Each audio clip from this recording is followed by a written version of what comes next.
Hello and welcome to Angry Andy Reviews, and today I am going to be unboxing this, the Ghostbusters Plasma Series Ecto-1. Excellent, let's go. Angry Andy. Angry Andy Reviews. Angry Andy.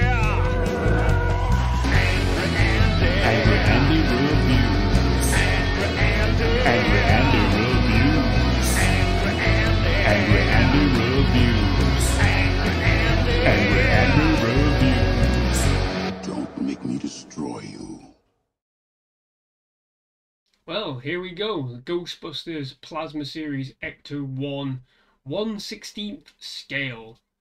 Ecto-1, mind you, so it's not the 6-inch scale that the current figures are, which is a little bit disappointing, but understandable given that it is quite big as it is. So I've already unboxed this, I've already pieced it together for reasons that I'll go into shortly, but obviously this is the box. Pretty nice box, following familiar details with the zips, the name stitching patch that you see on the Ghostbusters uniforms. See a bit of artwork there on the side, on the back. A few extra details telling you about the Ecto-1 itself. And there you go on the other side. Some design artwork there as well. So we'll get rid of that. We'll just go straight into the car itself. And here it is. Here is the Ghostbusters Ecto-1 Plasma Series. So I'm just going to readjust the camera slightly just so we can get it all in frame. There it is. Look at that. Beautiful.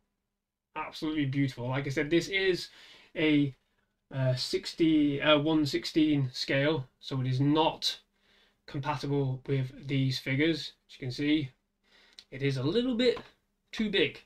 Well, it's not really too big, but it is a bit too big for these figures. They won't fit in. Now, common consensus is that when the new film is released, Ghostbusters Afterlife, which this Ecto-1 is modelled from, there are features in this car which are meant to be features that you see in the film. The consensus is that when Afterlife comes out, Ghostbusters Afterlife, which was supposed to be out in 2020, when that is released this year, they will likely announce 3.75-inch figures which are likely to fit inside this. Similar to the Star Wars Vintage Collection, where the vehicles are available for those size figures. But moving on from that, ignoring that, just having the car here, I've never owned one of these. I've got a DeLorean on the shelf. I've never had one of these. Just having this here is really great. I think it's a wonderful little piece. The reason why I didn't show the unboxing is because when I opened it up, just to have a brief check, I noticed that it had some assembly required. There were bits and pieces like the ladder here, the pipe work that you see, all this stuff on the top had to be fitted in, and there were no instructions. No instructions at all. It wasn't exactly difficult to figure out, but it took me a second just to sort of get my head in place to start putting things together.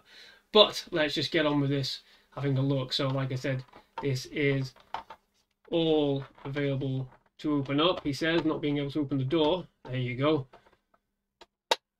It all opens up. There is space inside for smaller figures, and that's why I think they probably will release smaller figures so this can be utilized. But there you go, the doors seem to snap shut pretty well. Everything feels quite solid on this particular model. It is plastic, of course. There's no metal here at all, no hardened glass, nothing like that. It is fully plastic. It is a fully plastic model. So it's a little bit of a shame that there couldn't be any sort of metal work involved, but there you go. The distressed logo there on the back, hinting at the sort of age of the car, age of the vehicle. Now this door does open. Let me just find the handle when I can. See, this is the tightness of these this particular model. There we go. There's a little gap there where you can just get your fingernail in, and that opens up, and it falls off as well. That's a good sign. Always good to have something fall off in one of these unboxings. Let's just piece that back together. It does just clip in from the looks of it, so it should be okay. Yeah, there we go. Straight back in, no problems. And there's a little bit of a space in the back there, which you might just be able to see. There. That little gap there at the bottom. And that is for, plonk this down, that is for this little remote control ghost catcher. Again, I think this, we've never seen this before in terms of Ghostbusters. I think this is specifically something from the new film. So like I said, this car isn't the car, well it is the car, obviously, from the 80s film, the very first one, but it is meant to be representative of what we see in Ghostbusters Afterlife with new features, new design things, and the like. So yeah, mobile ghost catching unit, which I think is pretty cool. It's an extension of what we already know. Obviously, you can see the hand-holding device there that Egon used, Dr. Venkman used, and all that. Nice little detail. Something different. Just stick that in the side there. So yeah, that does rest in the back there, as you can see, in a little gap on the bottom of the car. You just see that in the light there. My light's positioned a little bit off center, but there you go, you can see it there. So closing that back up again, we switch to this side of the car. Again, the detailing on it, the distressed sort of weathered look of the car, a bit of rusting. It does look pretty good. All the wheels are fully functional, feel quite solid.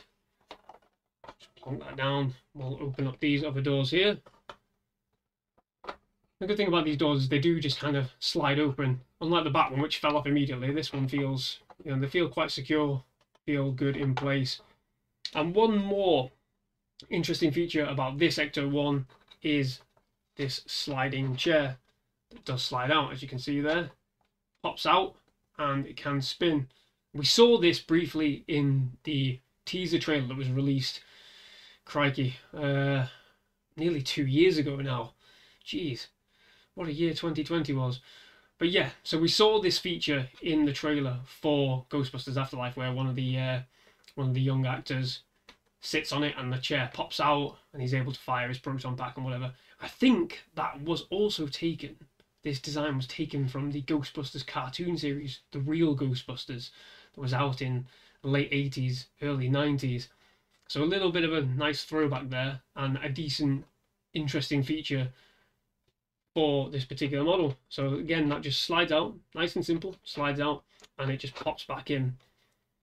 But there you have it. That is the main sort of takeaway features of the vehicle. There's no other major features about it. No lights or anything like that.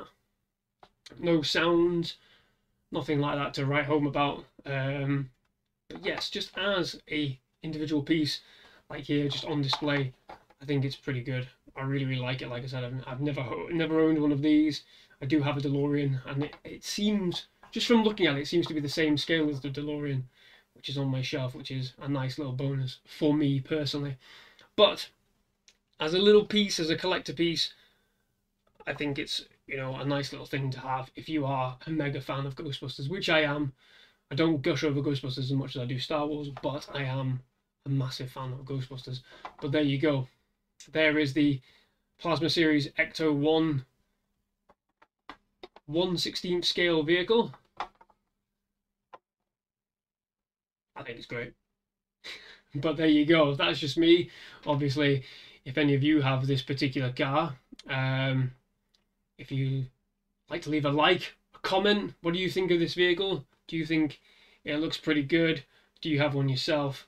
Are you excited for the new film as well? I'm getting there. I was a bit unsure at first, but I'm getting there. I think it's because we should have already seen it by now. It should theoretically be out on Blu-ray by now if it had been released on time, but there you go. So there you have it. If you like this video, please do leave a like.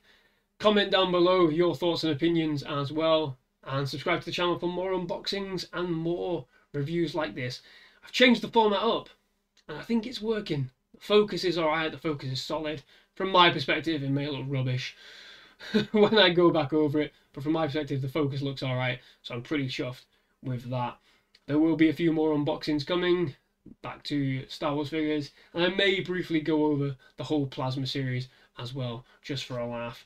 But in the meantime, thank you very much for watching. Bye-bye.